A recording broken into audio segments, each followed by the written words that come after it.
Hello दोस्तों, BPSC online academy में आप लोगों का बहुत बहुत स्वागत है। आज हम लोग एक स्पेशल टॉपिक पे चर्चा करेंगे जिनका नाम है रिंग ऑफ फायर।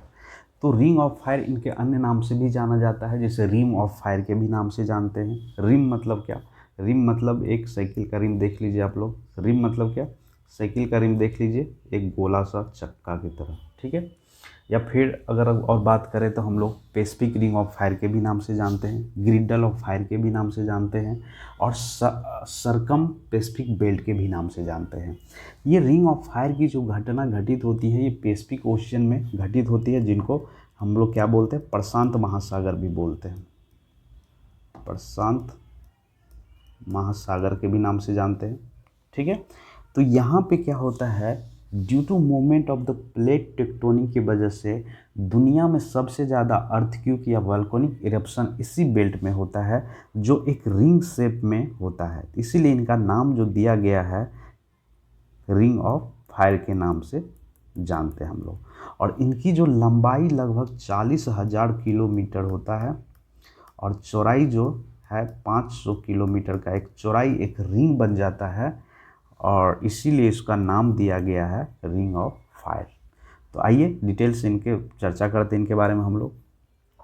तो देखिए, movement of the plate tectonic, जैसा कि आप लोग जानते हैं कि अर्थ क्रस्ट के ऊपर में जो प्लेट टेक्टोनिक होता है उसके मूवमेंट की वजह से सबसे ज़्यादा वोल्केनिक इरप्शन या अर्थक्वेक जो आता है ये इसी प्रशांत महासागर वाले एक बेल्ट में आता है, जिनका नाम दिया गया है रिंग ऑफ फायर, ठीक है। रिंग ऑफ फायर के नाम से जानते हैं हम लोग, और आगे हम लोग मैप पे देखेंगे तो ज़्यादा समझ में आएगा।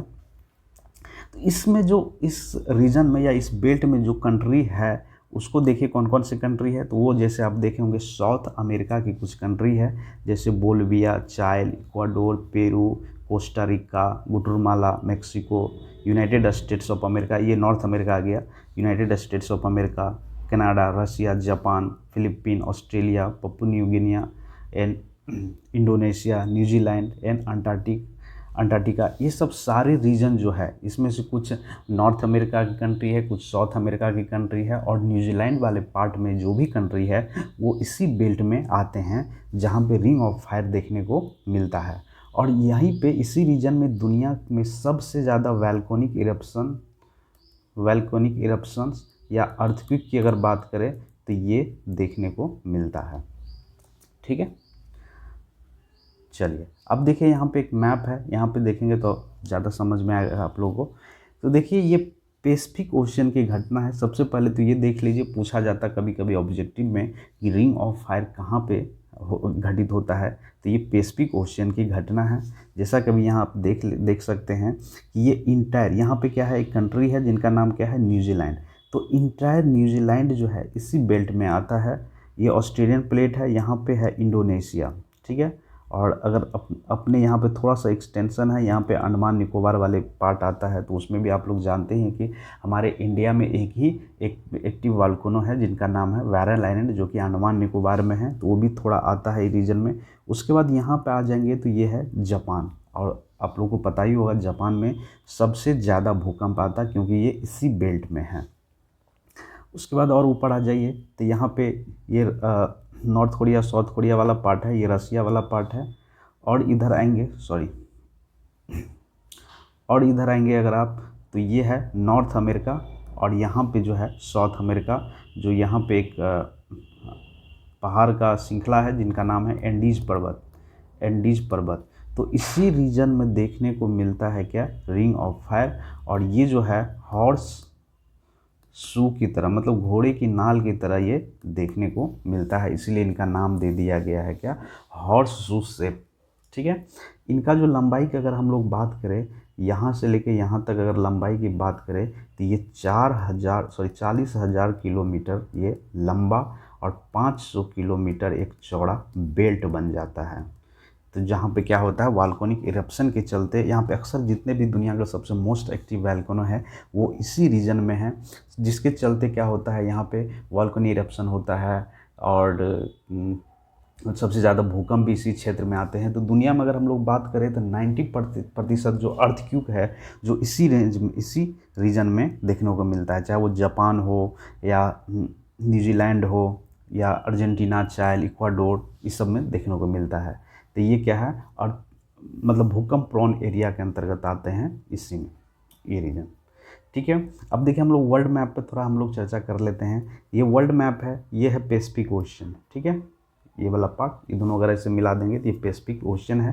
तो ये पैसिफिक ओशन में ये घटना देखने को मिलती है। जितने भी कोस्टल कंट्री है, लगभग 500 किलोमीटर चौड़ाई के साथ ये जितने भी कोस्टल कंट्री है, इसमें क्या होता है, रिंग ऑफ फायर देखने को मिलता है। तो यहाँ पे यूएसए आ गया, यहाँ ऊपर में कनाडा, और यहाँ पे साउथ अमेरिका के कुछ कंट्री है। जैसे यहाँ पे अगर हम लोग बात करें तो ये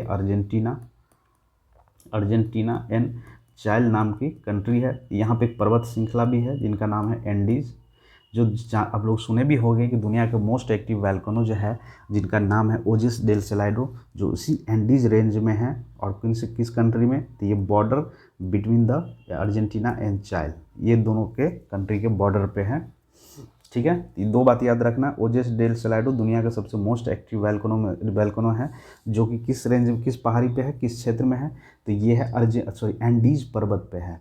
और ये किस कंट्री में, तो चाइल और अर्जेंटीना के बॉर्डर पे स्थित है। ठीक, अब देखिए यहाँ पे कुछ फोटो, यहाँ पे सबसे ज़्यादा अच्छे से आपको समझ में आएगा। देखिए ये यहाँ से, ये न्यूजीलैंड एक कंट्री है, जो इंटायर न्यूजीलैंड आ जाता है इसी रिंग ऑफ फायर बेल्ट में जहाँ दुनिया का सबसे ज़्यादा एक्टिव वैल्कनो यहाँ पे एक्टिव है। ठीक है, 2004 में भी आप लोग सुने होंगे, जो चेन्नई की तरफ बहुत सारा डिस्ट्रक्शन हुआ था, जो इन्हीं रिंग ऑफ फायर की वजह से। और वहाँ पे जो एक भूकंप आया था, सुनामी आया था, इन्हीं के चलते आया था। ठीक है, क्योंकि ये काफ़ी नज़दीक है इंडिया भी यहाँ से।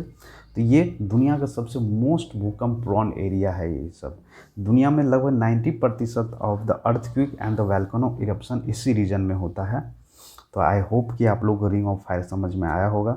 Thank you for watching BPSC online academy. मिलते हैं अगले वीडियो में। Thank you.